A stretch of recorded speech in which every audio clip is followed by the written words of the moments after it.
Hello and welcome to my channel. आज हम बात करेंगे मैक्रोन्यूट्रिएंट्स और न्यूट्रिएंट कैलकुलेशन की, जो हमको कंफ्यूजन होती रहती है, या फिर हमको जब भी अब कोई पूछे डायटिशियन या न्यूट्रिशनिस्ट कि भाई आपके मैक्रोस क्या है या माइक्रोस क्या है, तो उस पर हम थोड़ी जानकारी लेंगे।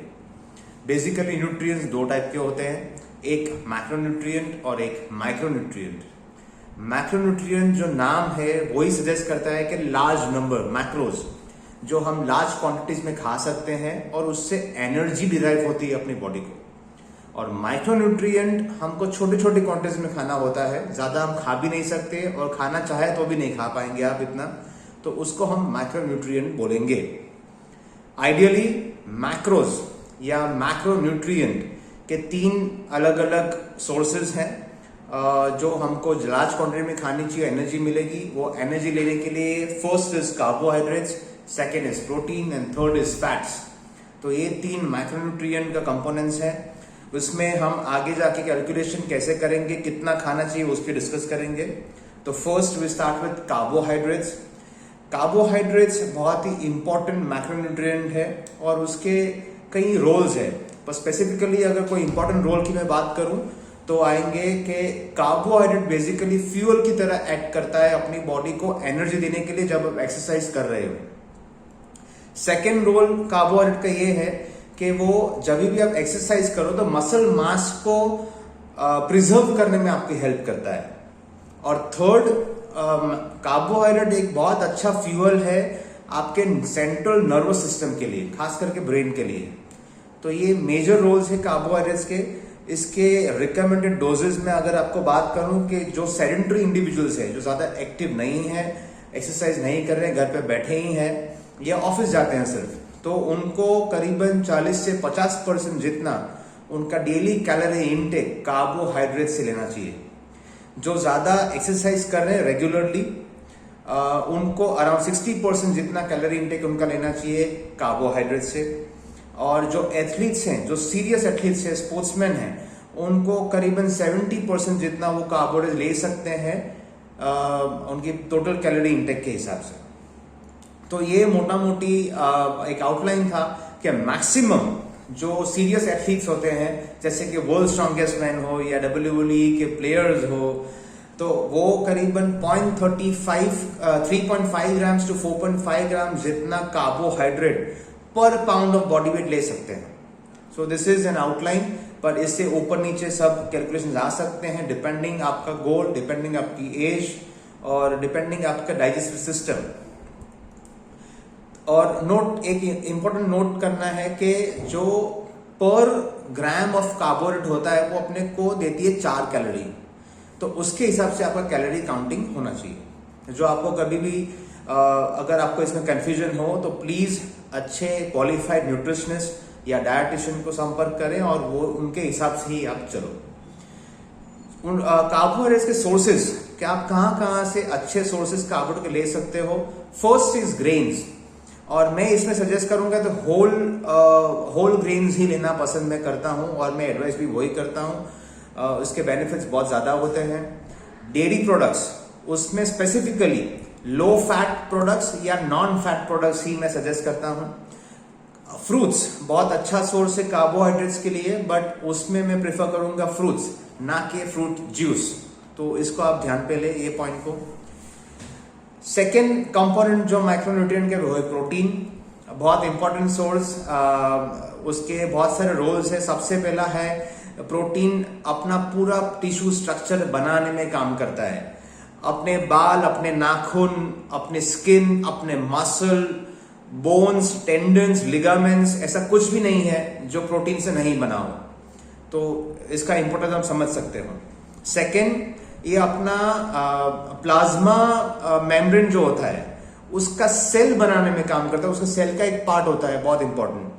तो ऑफकोर्स प्लाज्मा मेम्ब्रेन बहुत इंपॉर्टेंट होता है।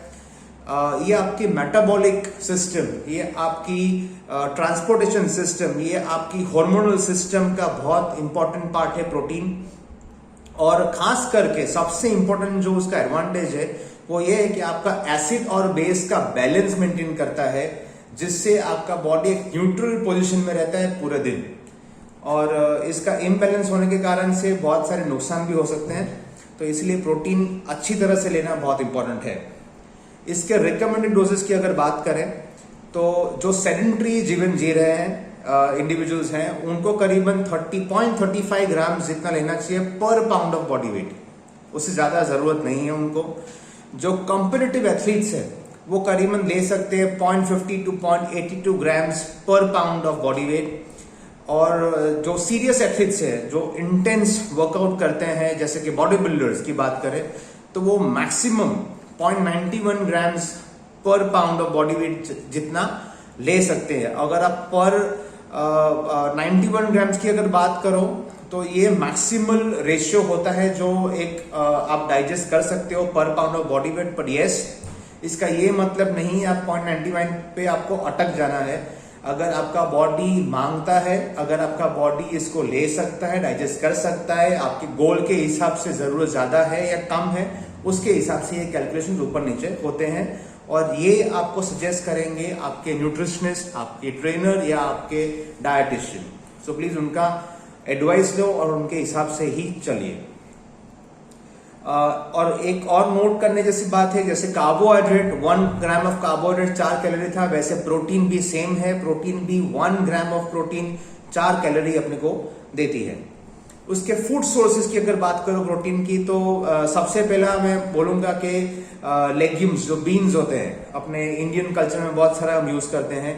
लेंटिल्स, सोया प्रोडक्ट्स या फिर टोफू बोल सकते हो, पीनट्स, नट्स, होल ग्रेन्स जैसे कि किनोवा है या ओट्स है या ब्राउन राइस है। सीड्स बहुत सारे हैं जो प्रोटीन रिच होते हैं।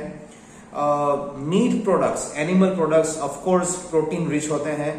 और सम वेजिटेबल्स, ऐसे बहुत सारे वेजिटेबल्स तो नहीं है, बट बहुत कम वेजिटेबल्स हैं जिसमें प्रोटीन सोर्सेज बहुत अच्छे हैं और उसको भी आप ले सकते हैं। तो ये था फूड सोर्सेज की बात। अभी थर्ड कंपोनेंट मैक्रोन्यूट्रिएंट पे आएंगे, वो है फैट्स। फैट्स का मेजर रोल है, वो अपनी एनर्जी को रिजर्व करता है, बचाता है और उसको बैलेंस करने में काम करता है। सेकेंड उसका रोल है कि अपने जो भी वाइटल ऑर्गन्स हैं, जो हम बोलते हैं विसरल फैट की हम बात करते हैं हर बार, तो जो भी मेजर ऑर्गन्स है अपने, उनके आजू बाजू का शील्ड जो बना होता है वो फैट से बना होता है, उनको प्रोटेक्ट करता है। थर्ड, फैट्स एक इंसुलेशन के लिए हेल्पफुल है। इंसुलेशन मतलब जो बॉडी का टेम्परेचर जो होता है, ऊपर नीचे होता है, वो इंसुलेट करता है, वो मेंटेन करता है, वो फैट करती है। और फोर्थ मैं बोलूंगा कि जो भी फैट सोल्यूबल विटामिन होते हैं, जैसे कि for example D3 fat soluble है, तो D3 या फैट सोल्यूबल विटामिन के ट्रांसपोर्टेशन में फैट्स ही काम करते हैं। तो ये था मेजर रोल। रिकमेंडेड डोजेस की अगर बात करें तो 20 to 35% आप ले सकते हो फैट्स आपकी टोटल कैलोरी के हिसाब से। आपकी डेली कैलोरी जो होती है उसके 20 to 35% जितना आप ले सकते हो फैट्स। और स्पेसिफिकली फैट्स में बहुत सारे ये भी है, सैचुरेटेड, अनसैचुरेटेड, ट्रांस फैट्स, तो इसमें हम आगे एपिसोड में बात करेंगे। बट जस्ट नटशेल के 10% से ज्यादा आपका सैचुरेटेड फैट्स का इंटेक नहीं होना चाहिए। जो ऑयल्स होते हैं, ज्यादा बटर होता है या क्रीम होता है या चीज होता है, तो वो 10% से ज्यादा आपका कभी नहीं होना चाहिए। तो इट्स जस्ट एन एडवाइस। और यस, अगर इसकी हम बात करें फैट की, तो 1 gram of fat is equal to 9 calories. तो इसको भी आप ध्यान में लो और इसके हिसाब से आप चलिए, कैलकुलेशंस कीजिए अपने मैक्रोस के और कैलोरी इंटेक के। नाउ अभी ये हमने देख लिया कि 3 कंपोनेंट्स क्या है, पर अभी कैलोरी काउंटिंग क्यों होना चाहिए या मैक्रो काउंटिंग क्यों होना चाहिए, ये कैलोरी के ऊपर एक सब्जेक्ट आता है जो है आपका गोल, कि आप क्या खा रहे हो, आपकी बॉडी को आप कहां से फ्यूल दे रहे हो, कहां से एनर्जी दे रहे हो, उसका सोर्स आपको मिल जाएगा अगर आप अच्छा मैक्रो कैलकुलेशन आप करें। फॉर एग्जाम्पल, मानो कि आपकी 2000 कैलोरी का गोल है पर डे का, उसमें से आप समझो कि प्रोटीन आप 125 ग्राम प्रोटीन ले रहे हो, 125 ग्राम इंटू 4 कैलोरीज जो हम बोलते हैं, तो 500 कैलोरी आप प्रोटीन के सोर्स से आप ले रहे हो। 1500 कैलोरी अभी बाकी है, तो 1500 कैलोरी आपको डिवाइड करना पड़ेगा कार्बोहाइड्रेट्स और फैट्स के बीच में। तो कौन सा ज्यादा आप लोगे, आपके गोल, आपके एज क्राइटेरियाज, आपका जो भी स्पेसिफिकेशन है उसके हिसाब से आपको ये सब कैलकुलेशन करना पड़ेगा। बेसिकली ये सिर्फ कैलकुलेशन नहीं है, बहुत सारों को इसमें दिक्कतें आती हैं कि भाई इतना कैलकुलेशन क्यों करने का, बट यस ये आपको समझना जरूरी है कि it is more about composition of the food, it is more about कि आप क्या एनर्जी दे रहे हो, क्या फ्यूल दे रहे हो, क्या आप फीड कर रहे हो अपने बॉडी को।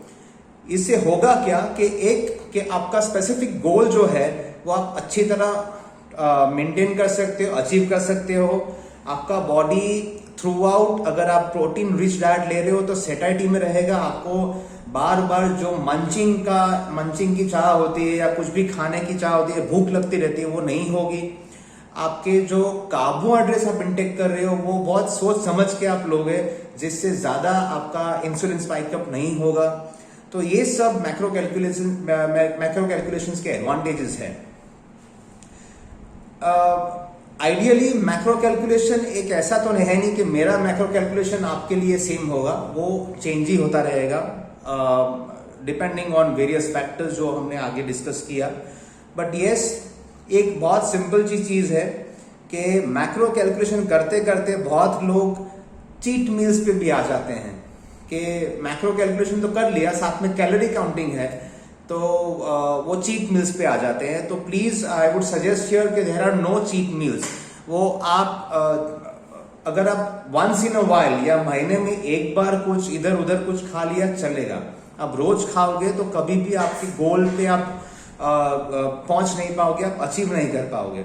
तो नो चीट मिल्स प्लीज। इसको और चीट मिल्स के सामने मैं बोलूंगा रिवॉर्ड मिल्स बोल सकते हो कि 1, 2 या 3 महीने में आपने बहुत मेहनत की है, आपने बहुत स्ट्रगल किया है, आपने डिसिप्लिन मेंटेन की है, तो आप एक आध रिवॉर्ड मील खा सकते हो। यस वो मैं मानता हूं, but every day it is not conducive to your health at all. दूसरा ये ऐसा तो है नहीं कि मैक्रो कैलकुलेशन कर लिया या कैलोरी काउंटिंग कर लिया तो आपका पूरा कैलकुलेशन आ गया। मैक्रो न्यूट्रिएंट्स के अलावा बहुत सारे कंपोनेंट्स है जो अपने डाइट में होने चाहिए, जो हम भूल जाते हैं। और प्रॉब्लम भी ये है कि अपने मार्केटिंग कंसेप्ट जो है, जो FMCG प्रोडक्ट्स भी जो आते हैं उसमें भी ज्यादातर प्रोटीन, कार्ब्स, फैट्स, उसमें सैचुरेटेड फैट्स वो सब लिखा होता है। But what about minerals, vitamins, green leafy vegetables, उसका कोई जिक्र नहीं करता है। तो मैं यही बोलूंगा कि बहुत बार आप मैक्रो कैलकुलेशन पे अच्छा काम कर रहे हो, कैलोरी काउंटिंग भी अच्छी कर रही हो, बट हो सकता है कि आपका पूरा मील ग्रीन लीफी वेजिटेबल्स के बिना ही हो, तो ये तो प्रॉब्लम है। ये भी हो सकता है कि आपका मैक्रो और कैलोरी काउंटिंग हो गया पर आपका पानी का इंटेक बहुत कम है, तो ये भी एक गलत है। और मिनरल्स, विटामिन ऑफ कोर्स, जिस पे हम आगे एपिसोड में बात करेंगे, माइक्रो न्यूट्रिएंट्स पे बहुत इंपॉर्टेंट है। तो ये सब पूरा कंपोजिशन होना चाहिए आपके अच्छे मील के हिसाब से, और आपके अच्छे मील में ये सब कंपोनेंट्स होने चाहिए जो आपको आपके गोल की तरफ लेके जाएंगे। आउट एंड आउट इतना ही कहूंगा कि फॉर एग्जाम्पल अगर आप अच्छा कैलकुलेशन कर रहे हो, आपके न्यूट्रिशनिस्ट ने या आपके डायटिशियन ने अच्छा मैक्रो कैलोरी काउंटिंग दिया है, तो आपको समझ में आएगा कि अगर आप प्रोटीन कम खा रहे हो जितना खाना चाहिए, तो आप थोड़ा बहुत प्रोटीन सोर्सेज ऐड कर सकते हो, एग्स के थ्रू या एनिमल प्रोडक्ट्स के थ्रू, या वेजिटेरियंस जो है वो वेगन सोर्सेज भी प्रोटीन्स में है, या बीन्स के थ्रू। या फिर अगर आपके न्यूट्रिशनिस्ट ने या डायटिशियन ने बोला है कि आपको ग्रीन लीफी वेजिटेबल्स खाने भी जरूरी है, एल्कलाइन खाना जरूरी है, और आप नहीं खा पा रहे हो, तो जस्ट एक glass of green leafy vegetables का जूस आप पी सकते हो।